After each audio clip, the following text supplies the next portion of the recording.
Bismillahirrahmanirrahim. Bismillahirrahmanirrahim. Assalamualaikum warahmatullahi wabarakatuh. Alhamdulillah nahmaduhu wa nasta'inuhu wa nastaghfiruh.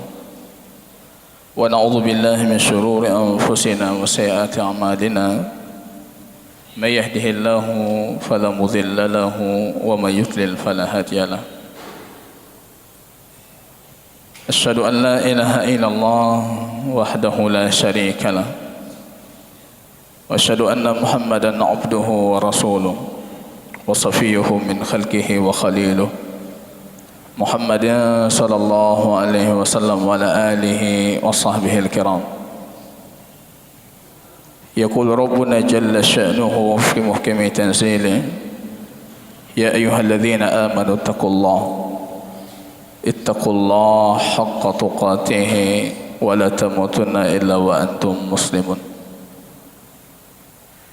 Kaum muslimin dan muslimat sidang jamaah salat fajar yang diberkahi oleh Allah Subhanahu wa taala. Rasul dalam hadis Imam At-Tirmizi, seringkali kita ulangi hadisnya.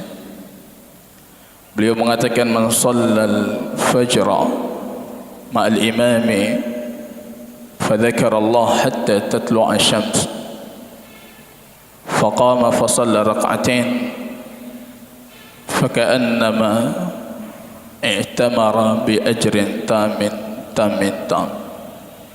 Siapa yang salat subuh dengan imam secara berjamaah, kemudian selepas salat dia duduk dzakar Allah, menyebutkan Allah hatta tatlu' asy-syams, sampai matahari setinggi tombak yang ditancapkan. Fa shalla rak'atain, ya salat 2 rakaat yang kita namakan dengan salat istisyraq atau syuruk. Pahala yang dia dapatkan kata baginda Rasul bagaikan orang berumrah dengan pahala tam, sempurna, tam, sempurna. Ini kita perhatikan syuruk nanti 6:23 menit. Ini alasan kita bertahan jamaah rahimani wa rahimakumullah. Ayat yang dibacakan imam tadi ayat yang paling berat untuk baginda Rasul. Alladzina amanu wastaqamu tatanazzalu alaihimul malaikatu alla takhafu wa la tahzanu wa abshiru bil jannati allati kuntum tu'adun. Orang beriman, orang beristiqamah, konsisten dengan keimanannya, turun para malaikat tatanazal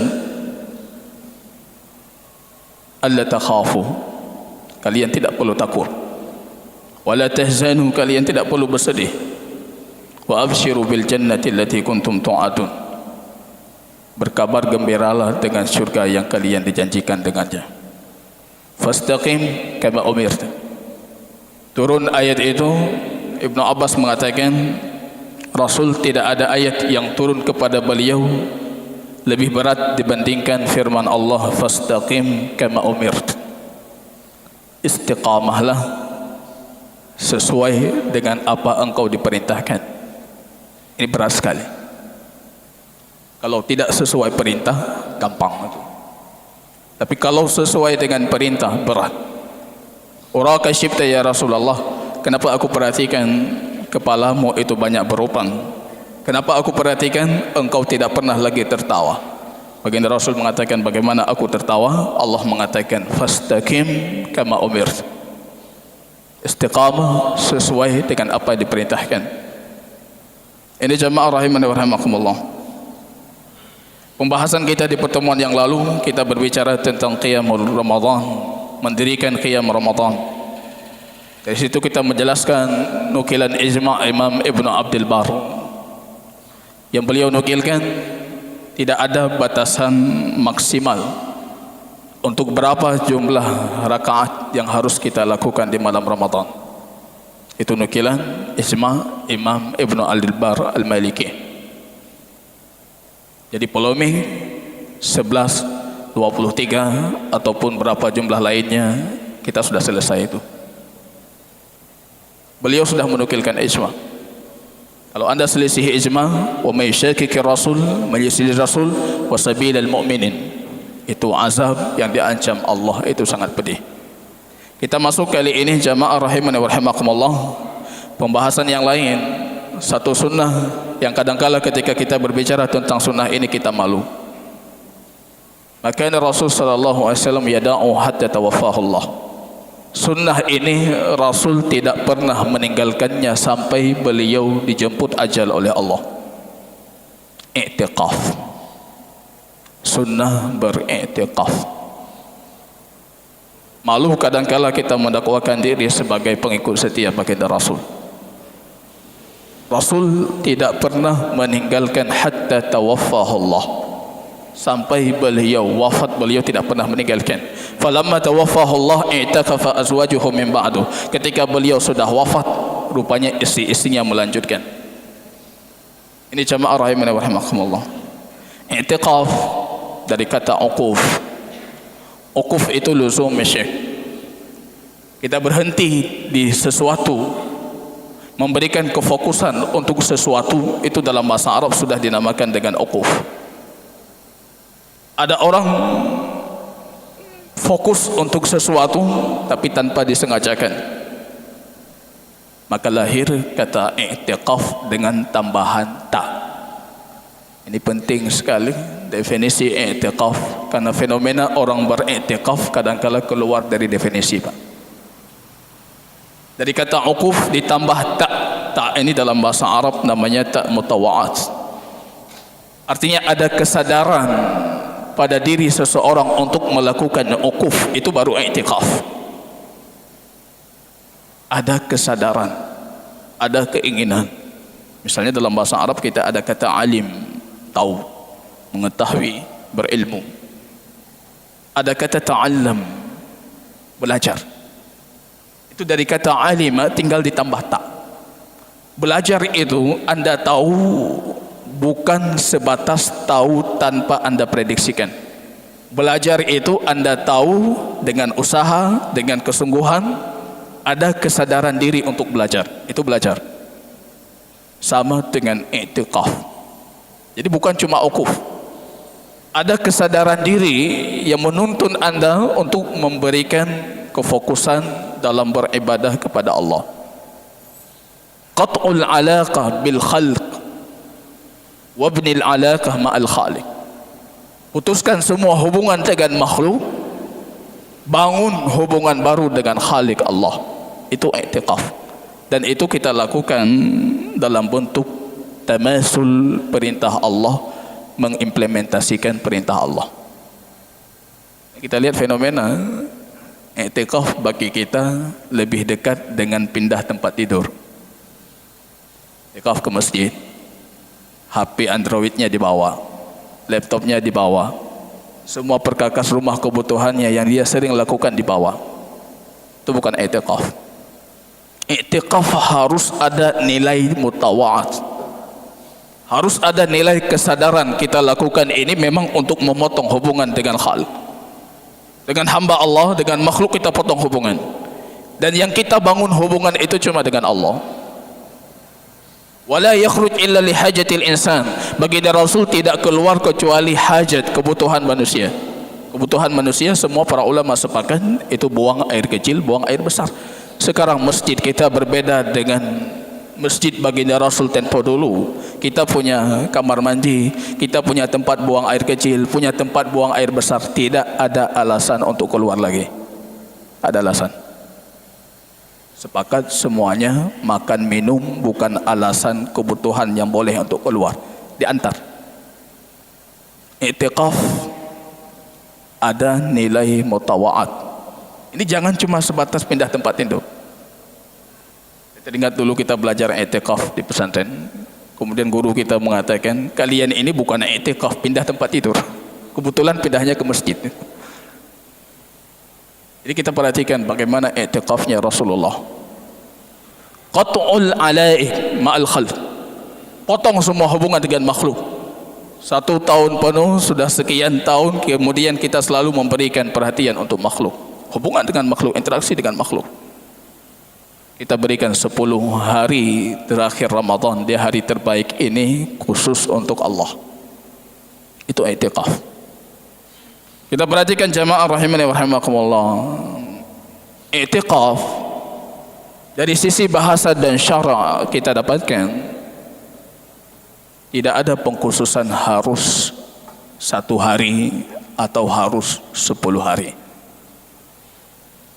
Jumhur fuqaha sepakat i'tikaf bisa walaupun berdiam diri sejenak melebihi berdiam diri tu'maninah.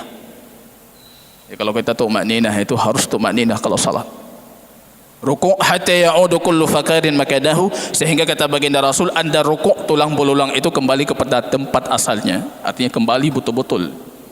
Ini tu'maninah. Tambah sedikit sejenak dari tu'maninah, itu sudah kita dapatkan nilai i'tikaf. Ini nilai i'tikaf. Sunnah mustahabbah dianjurkan di setiap waktu. Tidak disyariatkan harus dalam kondisi berpuasa. Kita punya hadis muttafaqun alaih. Umar mendatangi baginda Rasul mengatakan, ya Rasulullah, inni kuntu nadartu fil jahiliyah an a'takifu laylan fi masjidil haram. Dulu di jahiliyah aku dulu pernah bernazar. I'tikaf baru wajib ketika anda sudah bernazar. Kalau tidak, sunnah mustahabbah.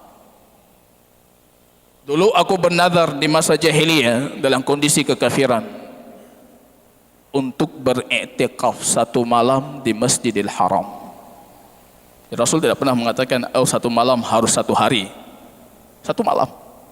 1 malam tidak mungkin kita berpuasa karena malam. Iktikaf walaupun tanpa puasa. Walaupun bukan 1 hari. Rasul mengatakan, aufi binadrik. Ketika Fathul Makkah, Rasul mengatakan, aufi binadrik. Sekarang tunaikan nadarmu. Maka dulu kita pernah berbicara dalam pembahasan akidah, orang kafir juga diminta oleh Allah untuk usul syariat dan furu' syariat. Perkara-perkara usul dalam syariat ketauhidan, orang kafir diminta. Yang furu' salat diminta. Tetap dituntut. Tapi mereka tidak boleh melakukan yang furu' dalam syariat kecuali mereka sudah memberikan yang usul, sudah bersyahadat dulu. Maka Rasul mengatakan kepada Umar, aufi binadri. Sekarang kamu sudah Islam, kalau dulu i'tikafnya dicampur aduk dengan kesyirikan, sekarang tinggalkan kesyirikan, tunaikan nazarmu untuk beriktikaf 1 malam. Artinya secara syara' pun i'tikaf bisa 1 malam tanpa dalam kondisi puasa. Jadi kalau kita mazhab Syafi'i, kita sering mendengar hadis baginda Rasul, la i'tikafa illa ma'asiyam, tidak ada i'tikaf kecuali dalam kondisi berpuasa. Itu hadisnya lemah. Ada seorang perawi yang bernama Abul Husain, Hasan ibnu Husain, kondisi periwayatannya lemah. Apapun kondisi anda, bukan berpuasa malam hari, sejenak hari, ataupun sekian dari waktu malam atau sekian dari waktu siang, anda boleh beriktikaf. Sunnah. Dan sunnah iktikaf ini makin tinggi nilainya ketika masuk 10 terakhir Ramadan. Maka yada'uhu Rasulullah. Rasulullah tidak pernah meninggalkannya. Ini taharrauha fil ashril awakhir wa fi kulli autarin minha. Alasan lainnya kenapa harus i'tikaf di 10 terakhir, di situ terletak Lailatul Qadar. Cari kata baginda Rasul Lailatul Qadar di 10 terakhir. Wa taharrauha fi kulli autarin minha, dan cari di setiap witirnya, ganjilnya. Pokoknya kita jatuh ke fenomena lain. Kalau hari genap, malam genap, ibadahnya malas-malas. Tapi kalau sudah ganjil, semangatnya Masya Allah. Ini fenomena lain. Saya lihat di Masjidil Haram di 10 terakhir juga demikian. Kalau hari ganjil itu penuh sampai luar orang salat, sampai ke jalan-jalan. Kalau sudah genap, itu cukup di masjid. Datang ganjil lain, penuh keluar. Genap turun lagi. Bukan itu yang dimaksud oleh baginda Rasul. Menariknya, rupanya banyak juga para ahli hadis yang memahami dengan pemahaman yang berbeda. Witir, ganjil dihitung dari belakang, bukan dari depan. Kalau kita hitung dari belakang, kita sudah salah. Witir artinya 1 hari sebelum Aid, witir. 3 hari sebelum Aid, witir. 5 hari sebelum Aid, witir. Itu banyak para ahli hadis menghitung demikian. Karena Rasul mengatakan cari di hari ganjilnya. Hitungan ganjil apa? Mereka mengatakan belakang. Ganjil sebelum tiba Syawal. Walaupun jumhur mayoritas mengatakan ganjil dihitung dari depan. Artinya 21, 23, 25, 27, 29. Coba kalau sekiranya yang benar itu, dan ada kemungkinan benar, pandangan yang mengatakan ganjil dari belakang. Kita yang tidak memberikan kefokusan di hari genap, kita tidak dapat itu. Genap dan ganjil bagi kita itu sama. Kecuali kita memberatkan titik ibadah di hari-hari ganjil lebih dibandingkan genap. Tapi bukan artinya kita kurangi. Salatnya kita malas-malaskan. Kalau kita lihat Imam Ibn Hajar, pengarang kitab kita dalam Fathul Barinya, menyebutkan hampir 60 pandangan para ulama kapan Lailatul Qadar. Ada pandangan yang jauh, Lailatul Qadar bisa jadi bukan di bulan Ramadan. Ada pandangan yang mengatakan bahkan Lailatul Qadar di awal Ramadan. Bahkan Rasul sallallahu alaihi wasallam di awal-awal hijrahnya, beliau mencari Lailatul Qadar itu di pertengahan Ramadan. Karena kita tahu Quran diturunkan, pandangan yang lebih kuat itu 17 Ramadan. Malam itu Allah namakan dengan Lailatul Qadar. Kemudian 17 Ramadan terjadi perang Badar, dan di situ Allah muliakan. Kemudian Allah turunkan firman wa yaumal furqan, yaumal taqal jam'an, hari furqan. Sebagian para mufassirin mengatakan Al-Furqan itu artinya hari Allah menebarkan takdir-takdir makhluknya, dan itu Lailatul Qadar. Baginda Rasul kata Abu Sa'id Al-Khudri, kana ya'takifu fil ashril awal min Ramadan. Beliau dulunya beriktikaf 10 awal Ramadan. Summa ta'akafa fi ashril awsat Ramadan. Kemudian beliau beriktikaf di 10 pertengahan Ramadan. Kemudian tiba-tiba di waktu pagi, baginda Rasul sallallahu alaihi wasallam keluar kepada para sahabatnya yang sedang beriktikaf bersamanya. May ya'takifu ma'i falya'takif fil ashril awakhir min Ramadan. Siapa yang mau beriktikaf denganku, kata baginda Rasul, hendaknya dia beriktikaf di 10 terakhir Ramadan. Faqad uri Lailatul Qadar summa unsituha. Aku dinampakkan malam Lailatul Qadar, kemudian aku dilupakan. Wa ara fi sabihatihi ana asjudu ala tini wal ma. Di paginya aku melihat dahiku ini sujud di atas tanah dan air. Malam itu terjadi 27 Ramadan. Abu Sa'id mengisahkan, aku memperhatikan dahi baginda Rasul, tiba-tiba masih ada bekasan air dan masih ada bekasan tanah. Artinya ini sesuai dengan yang disabdakan oleh baginda Rasul. Falyataharraha fil ashril awakhir. Rasul mengatakan cari di 10 terakhir. Cari 10 terakhir. Ini sunnah baginda Rasul. Tidak pernah beliau tinggalkan. Jangan kita tinggalkan.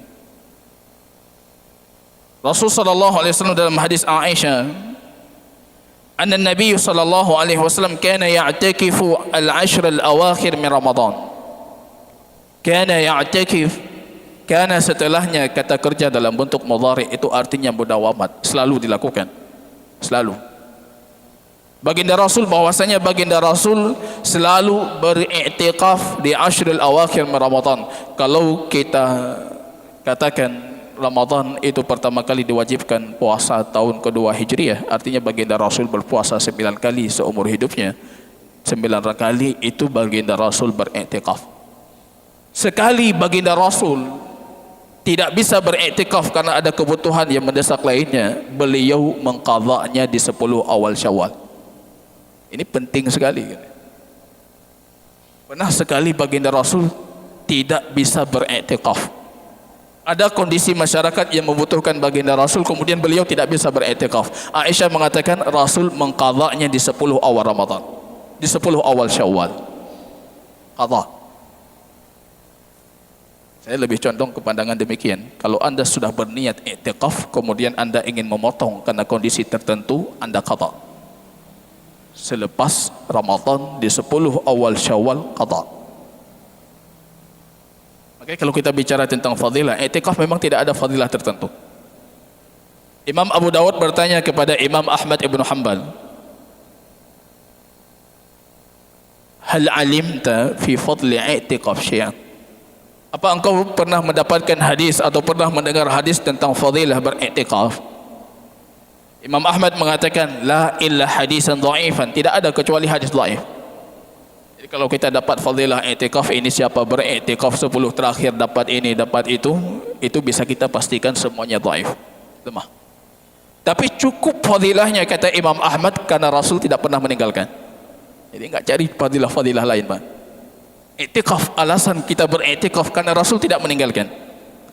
Rasul wafat, para ummahatul mukminin, istri-istrinya tidak pernah meninggalkan. Itu fadilah aja.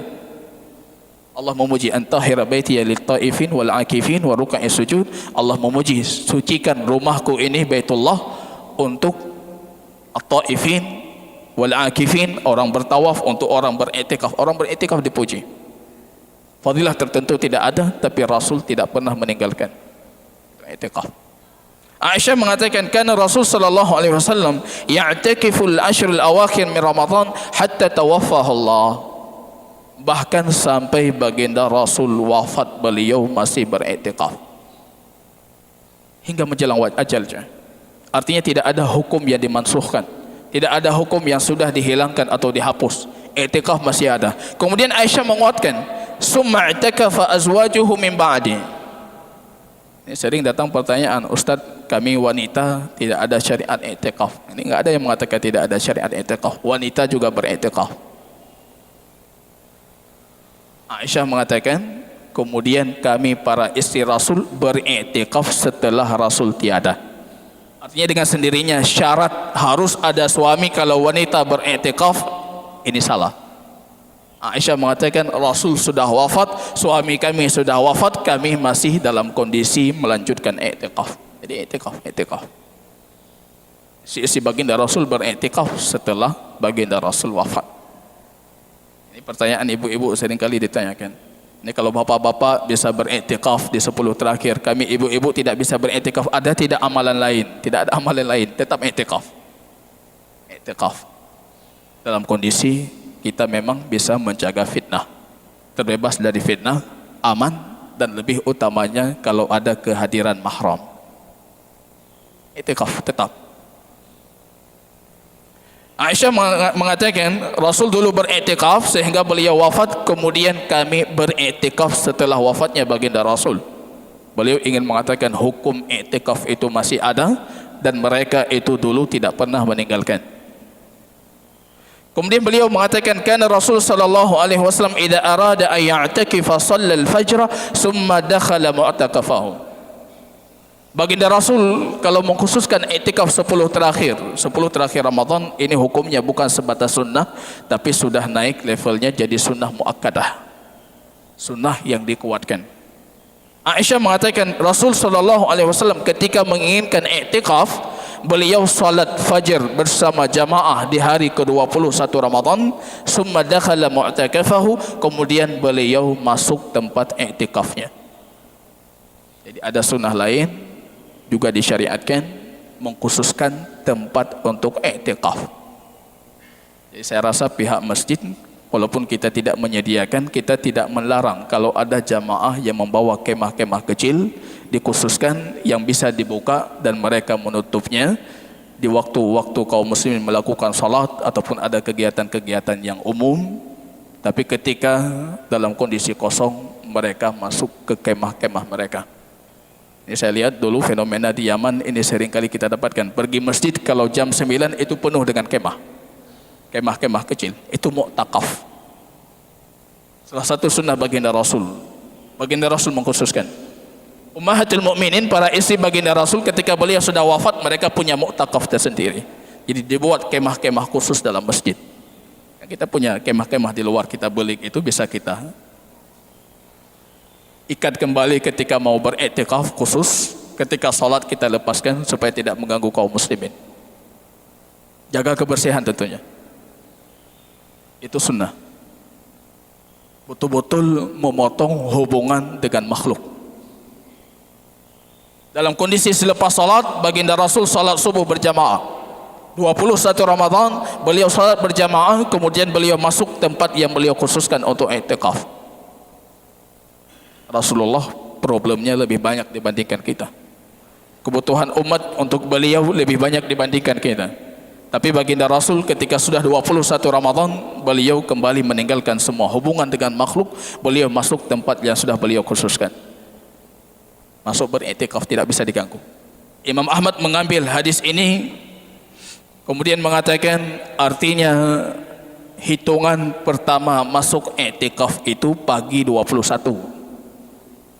Pandangan Imam Ahmad yang diselisih oleh Imam Syafi'i dan jumhur para ulama. Imam Ahmad mengatakan hitungan tetap 21 pagi. Saya mau beriktikaf, berniat beriktikaf 10 terakhir Ramadan. Kapan dihitungnya? Dihitungnya kata beliau 21 pagi, salat subuh berjamaah, kemudian anda meninggalkan orang-orang dan masuk tempat iktikaf anda. Kapan keluarnya? Versi beliau keluarnya tetap terhitung 10 hari, keluar di hari Id di pagi hari setelah subuh. Di hari itu setelah subuh baru keluar dalam pandangan Imam Ahmad. Sehingga ada kelanjutan ibadah. Tidak keluar dari sini kecuali kita melanjutkan dengan ibadah yang lain, salat Id berjamaah. Ini menyelisih pandangan jumhur. Jumhur sesuai dengan faktanya, hitungan hari bulan Hijriah itu terhitung dari semenjak terbenam matahari. Artinya kalau kita beriktikaf 10 hari, masuk iktikaf dari semenjak sebelum terbenam matahari untuk hari yang ke-21 Ramadan. Jadi jangan hari 21-nya, 20 Ramadan sebelum terbenam matahari kita sudah masuk masjid untuk beriktikaf. Keluarnya kapan? Hitungannya 10 hari. Keluarnya setelah terbenam matahari hari terakhir dari bulan Ramadan. Ini pandangan lebih kuat karena kita hitungan bulan Hijriah, kita hitung malam itu sebagai awal daripada hari. Jadi terbenam matahari itu artinya sudah masuk hari baru. Terbenam matahari yang kedua 1 hari. Hitungan 10 hari terbenam matahari di akhir bulan Ramadan sebelum kita besoknya masuk bulan Syawal melakukan salat Id, itu akhir dari i'tikaf. Kalau ada yang mau melanjutkan sampai datangnya sholat Id, itu lebih bagus. Kita tidak mau keluar kemudian kita tunggu sampai masuk sholat Id, itu lebih bagus. Maka Aisyah mengatakan, karena Rasul sallallahu alaihi wasallam idza arada an ya'takif shalla al-fajr summa dakhala mu'takafahu. Kalau beliau ingin beriktikaf, beliau salat fajar berjamaah kemudian beliau masuk tempat iktikafnya. Ini mayoritas para ulama mengatakan ini yang maksud di sini bukan masuk memulai i'tikaf, tapi masuk mengkhususkan diri untuk ibadah dan memotong hubungan dengan makhluk. Memotong hubungan dengan makhluk itu syarat mutlak i'tikaf. Anda masuk i'tikaf, HP bersama Anda, kemudian datang telepon, transaksi macam-macam Anda jalankan. Bisnis online-nya jalan dengan HP di tangan, Anda masih dalam kondisi i'tikaf. Itu bukan i'tikaf. Bukan i'tikaf. I'tikaf qatlul alaik. Semua hubungan Anda potong. Yang ada cuma hubungan dengan Allah. Itu baru i'tikaf. Anda tidak punya kemah, tidak punya tempat Anda khususkan untuk i'tikaf, tapi jangan jadikan diri Anda itu tidak memotong hubungan dengan makhluk. Kalau punya kemah itu sudah jelas sekali. Masuk kemah langsung hubungan dengan makhluk hilang. Kalau tidak punya kemah, walaupun sendiri Anda tetap memotong hubungan dengan makhluk. Itu i'tikaf. Kecuali apa saja yang dibolehkan dalam syariat untuk orang yang sedang i'tikaf. Aisyah melanjutkan hadisnya mengatakan, "In kana Rasul sallallahu alaihi wasallam la yudkhilu alayya ra'sahu wa huwa fil masjid fa urajjiluhu." Baginda Rasul kadangkala beliau itu mengeluarkan kepalanya dari masjid dan aku menyisir rambutnya baginda Rasul. Kita tahu rumahnya Aisyah itu berdempetan dengan masjid. Ketika beliau keluarkan kepalanya dari satu jendela masjid, Aisyah dari rumahnya bisa menyisir rambut baginda Rasul. Itu dibolehkan. Dibolehkan. Datang family, datang keluarga, mengantar makanan, kita mengobrol sedikit tentang hubungan yang berkaitan dengan rumah, berkaitan dengan anak di rumah, dibolehkan. Hadis Imam Bukhari, datang Safiyah kepada baginda Rasul. Berbicara baginda Rasul dengan Safiyah, Kemudian tiba-tiba Sofia ingin pulang, baginda Rasul syayya'ahu, mengantarnya pulang. Dulu disebutkan dalam riwayat sampai di depan pintu rumah Ummu Salamah. Artinya rumah Ummu Salamah juga dekat dengan masjid. Diantar oleh baginda Rasul, tiba-tiba lewat dua orang Ansar yang masih muda, melihat baginda Rasul dengan perempuan, dia berjalan agak cepat. Rasul mengatakan, ala rizqilkum, jangan jalan cepat, ini Sofia. Kalian tidak perlu berpraduga yang lain-lain, ini istriku Sofia. Ini boleh. Datang keluarga, kita bicara sejenak, kebutuhan yang sepatutnya kita bicarakan, bicara, tidak ada masalah. Rasul kata Aisyah, kadangkala beliau mengeluarkan kepalanya, wahwa fil masjid, beliau dalam masjid, fa'urajilu, dan aku menyisir rambutnya baginda Rasul. Umur Rasul ketika itu lebih dari 53, 55. Umur Aisyah ketika itu masih sekitar 12-13 tahun. Ini bentuk romantismenya baginda Rasul. 50 sekian tahun tidak mengurangi nilai keromantisan baginda Rasul dengan istrinya. Beliau keluarkan kepalanya. Aisyah meminyaki rambut baginda Rasul. Kalau punya rambut disisir, kalau punya rambut diminyaki, itu sunnahnya baginda Rasul. Kalau rambut anda panjang, dibelah dua, itu sunnahnya baginda Rasul. Belah dua, panjangkan jenggot, tipiskan kumis ataupun cukur kumis, rambut panjang, belah dua. Itu bentuk rambutnya baginda Rasul sallallahu alaihi wasallam. Mau potong rambut bentuk apapun potongannya boleh selama tidak ada nilai tasyabuh. Ini kita yang menyedihkan, masuk tempat potong rambut, itu fotonya semuanya foto tasyabuh. Saya mau potong seperti kepala si fulan. Kita lihat si fulan itu bukan dari kalangan kita muslim, kafir, tasyabuh. Saya potong bentuk kepala si fulan, itu tasyabuh. Potong rambut seperti baginda Rasul. Kalau rambut anda panjang, belah dua, sisir dan minyaki. Kalau jenggot anda panjang, anda sisir dan anda minyaki. Jangan munculkan sum'ah, jadi jangan munculkan kepada orang lain kalau sudah berjenggot itu pasti tidak terurus. Orang di luar menilai ini yang sudah berjenggot pasti kotor. Makannya gimana, minumnya gimana, jenggotnya tidak diurus. Rasul memiyakinya. Mengeluarkan kepalanya, Aisyah membasuh kepala baginda Rasul, kemudian menyisirnya dan meminyakinya. Aisyah mengatakan, wa kana la yadkhulul baita illa li hajah. Beliau tidak masuk rumahnya kecuali hanya untuk kebutuhan manusia. Artinya buang air kecil, buang air besar. Aisyah menukilkan, wa kuntu a'takif, aku dulu beriktikaf, wa adkhulul baita wa fihi al-marid, dan tiba-tiba karena ada kebutuhan tertentu aku masuk rumah dan aku dapatkan rupanya di dalam rumah itu ada orang sakit. Fala as'alu anhu illa wa ana marrah, aku tidak bertanya tentang kondisinya kecuali dalam kondisi berlalu. Anda bisa membayangkan, pulang ke rumah rupanya ada anak yang sakit, pulangnya karena kebutuhan. Ada anak yang sakit, anda tidak bertanya tentang kondisinya kecuali dalam kondisi berlalu. Jadi hana cerita gusuk-gusuk ulai di sini. Bagaimana kabarnya? Sudah minum obat? Belum minum obat? Nanti minum obat. Ini dalam kondisi berlalu. Wa ana marrah, wa la as'alu anhu illa wa ana marrah. Aku tidak bertanya tentang kondisinya kecuali dalam kondisi berlalu. Bagaimana dengan yang bukan sakit? Bagaimana dengan transaksi sosial lainnya? Ini semuanya tidak masuk dalam i'tikaf. Sakit saja anda berlalu, itu kemudian bertanya kondisinya sambil berlalu. Sambil berlalu. Bagaimana dengan kita yang pulang, mau mandi pulang, mau ini pulang, makan pulang, minum pulang. Itu bukan i'tikaf. Kalau sudah beriktikaf, anda potong hubungan dengan makhluk. Orang sakit di rumahku, kata Aisyah, aku tidak bertanya tentang kondisinya kecuali dalam kondisi sambil berlalu. Sambil jalan aku tanyakan. Kemudian beliau melanjutkan, wa kana la yadkhulul baita illa li hajatin idza kana mu'takifan. Kalau dalam kondisi beriktikaf, beliau tidak pernah keluar kecuali kebutuhan yang mendesak.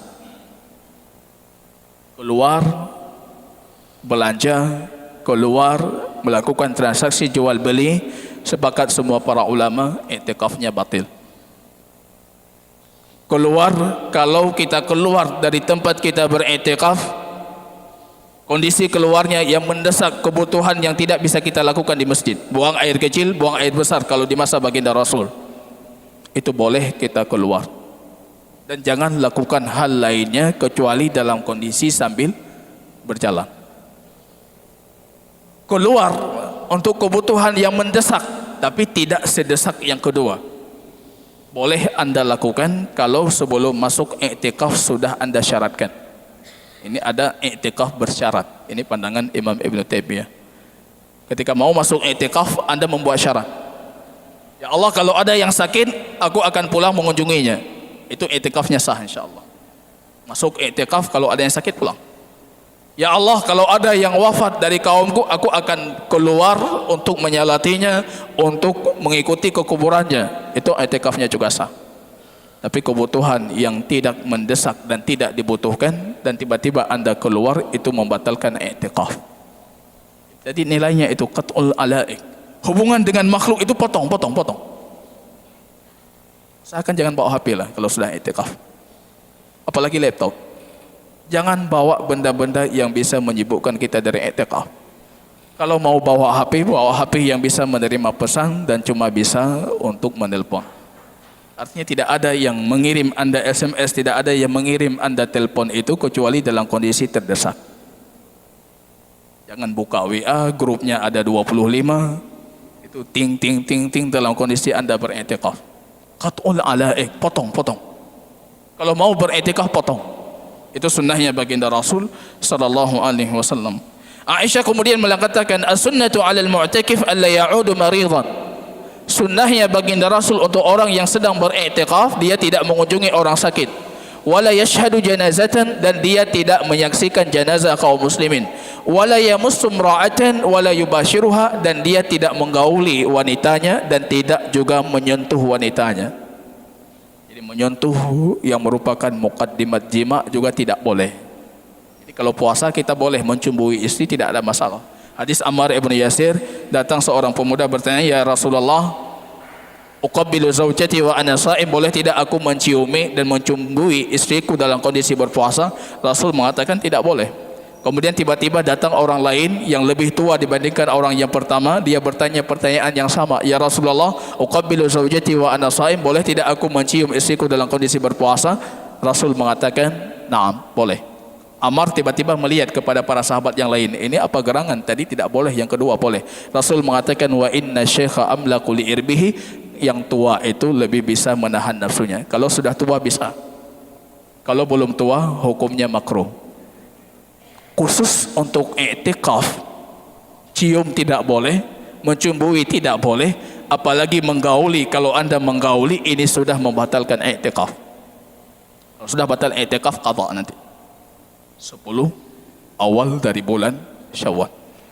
Aisyah mengatakan tidak boleh dia mengunjungi orang sakit, dia tidak menyaksikan jenazah kaum muslimin, dan dia tidak menggauli istrinya, dan dia tidak mencumbui istrinya. Wala yakhruj li hajatin illa lima labudda minhu, dan dia tidak keluar untuk kebutuhannya kecuali kebutuhan yang mendesak.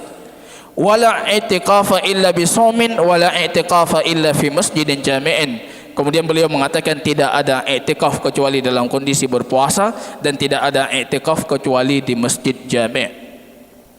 Ini tentunya hadisnya lemah.